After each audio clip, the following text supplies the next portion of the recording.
Shout out to all my Latin speakers, Latin Americans, honorary Latins, for knowing that decimated means taking out only 1/10 of something. This has reduced my screen time by far more than that, but I liked the title. And, you know, at the very least, this setup should decimate your screen time, but hopefully more. Today, we're gonna talk about 5 things that I have been using to just not be on my phone, not sitting in front of a screen for this summer, but this will work in any season. And this has been developed now over a few years. I'm gonna talk about what's working, why it works, and then give you some inspiration on a few different ways that you can implement this as well. First up is a very fun project by Mark Ragland, who is just doing awesome things over on Substack. If you haven't followed him, you should go check him out. I did a whole video on his journaling sort of routine or setup. I'll link that video down in the description below. But Mark just has this thing called Analog Card Club. It's like a little postcard you get, but instead of it being like a picture, it has a few things to just like throw in your pocket notebook to think about. So there's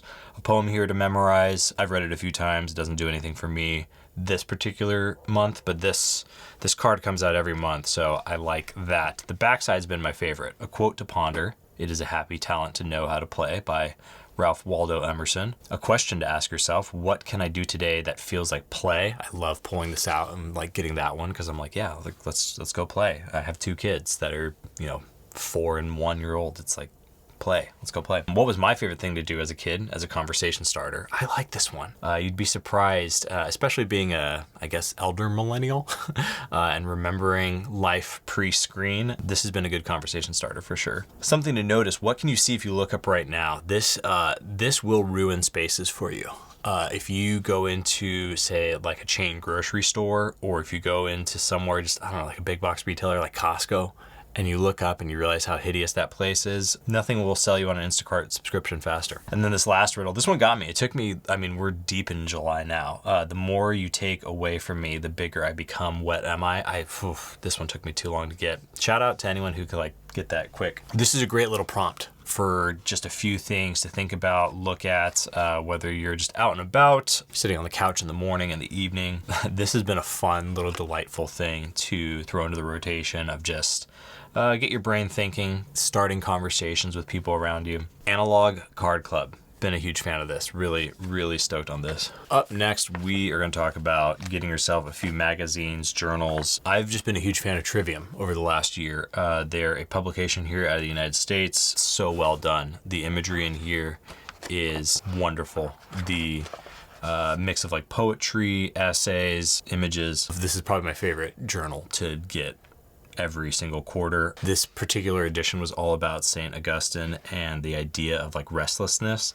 One of the features in here by, I think it's Caterina Federici, about being on Spirit Airlines the day that they collapsed as a business, is a wild story. I also really appreciate that inside of Trivium, they post the liturgical calendar, at least with the different saints' feast days. This is a big thing that I've been trying to get into, is just celebrating the feast days and just giving myself any excuse to enjoy the beautiful things in life. This also ended up spawning a sort of exchange with other friends, especially in our parish, who are also doing this. So someone shared with me the Word on Fire Institute journal. I did not even know that Word on Fire had a journal, and I was very stoked in this edition that the person who told me to read this, particularly read this feature by Tish Oxrider, I think I'm pronouncing that right. I've been following her on Substack for years, and it was so cool to be like, oh, she has this amazing feature in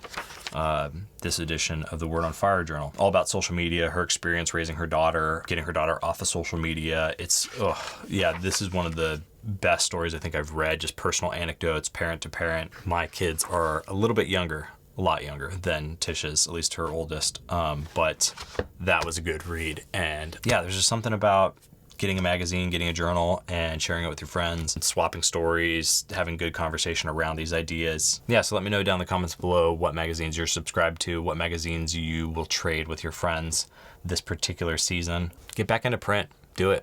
Okay, this one will come to no surprise to anyone who's been following this channel for any amount of time. The Pocket Notebook is an absolute screen time killer. I've been using these 2 different little Pocket Notebook setups, at least in the last few weeks. I've been finding that I just don't want to carry around like the big chunky fat notebook. I have my lay portfolio over here, which is from Paper Republic. This has several journals, notebooks in it. I mostly just use this at my desk, at least right now with summer, because I'm like wearing shorts, I'm wearing a shirt, linen shirt, cotton shirt even.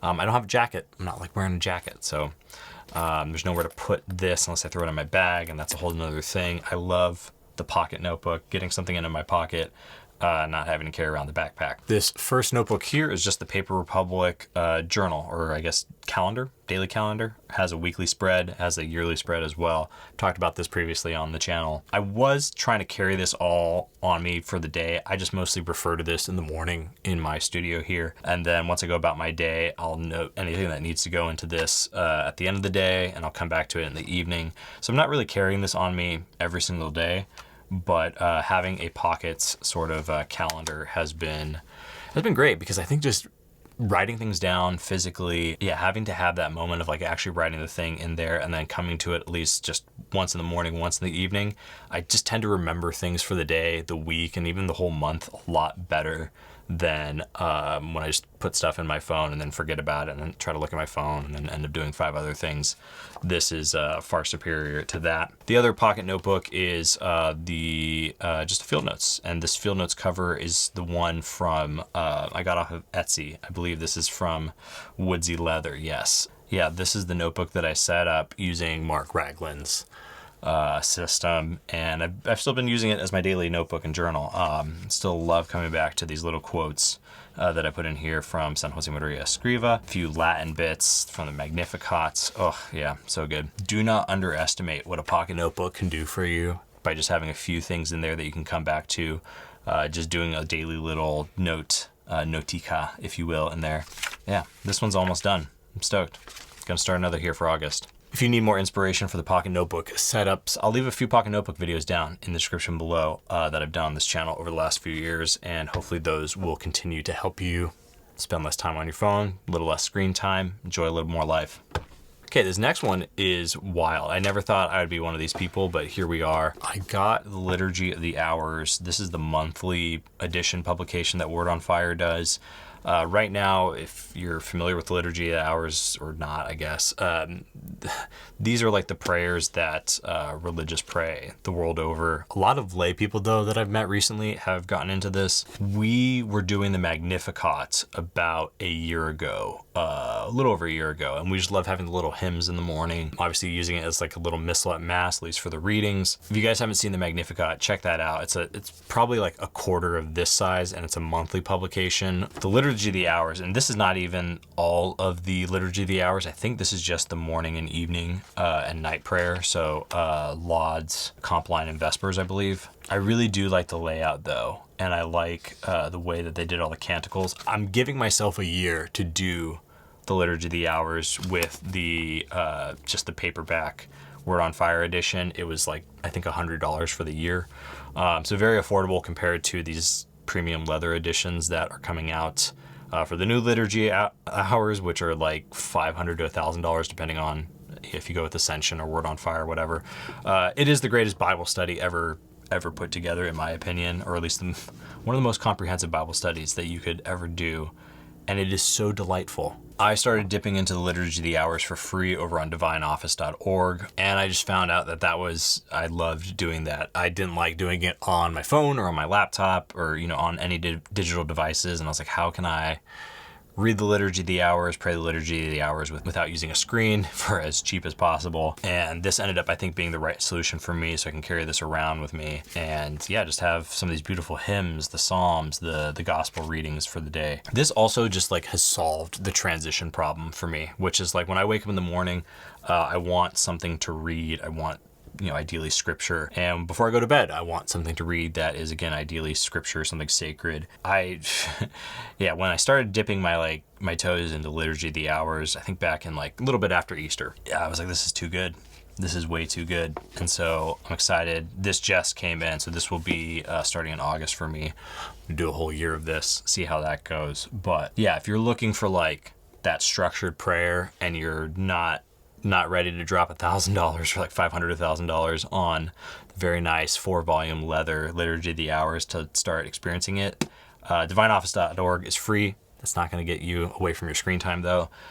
This Word on Fire edition is good. I'd be surprised to see though, if there are clergy or other people who have volumes of the Liturgy of the Hours that have been used for the last 50 years, while not valid for consecrated individuals or those who've taken like vows for their religious vocations, maybe a cool way to just begin dipping into what the Liturgy of the Hours has to offer. And if all that sounds like too much, go check out the Magnificat. That's been really good for us and our family, and we'll probably still use that as well. Okay, last but not least, we gotta talk about this thing. I do not count e-readers in my screen time because, yeah, e-ink is not LCD blue light blasting into your face. I'm such a huge fan of the XT e-ink X4. I use it every day. I made a whole video reviewing this device. I made a whole video talking about the 5 ways I use it to do more than just read books. In summary, having schedules on here, whether that was like having the World Cup schedule on here, coming into the fall season, my son's gonna start doing some light schooling stuff, having that schedule on here for like the co-op homeschool stuff, dates and things with like friends and other families in town, having that readily here with more detail, very helpful to bridge the gap between just having something written down for like a time and like a notebook and something where I might need a little bit more information. Just having different collections of essays on here, poetry, prayers, journal prompts. This is like the last line of defense where if I want to say, read something like, oh, you know what? I've been thinking about this. It would be really great to go back and reread Ben-Hur soon. Oh, also I have Mark Twain's Roughing It, which if you like just reading, if you like Mark Twain, first of all, you got to read Roughing It. If you just like outdoor Wild West adventure stuff, yeah, Mark Twain's Roughing It's really good. Yeah, there's just something about having a little e-reader on you. And for me, this has been the device. I know there's the X3, which is a little smaller. I think that was too small for me. There's, I think the X4 Pro is coming out.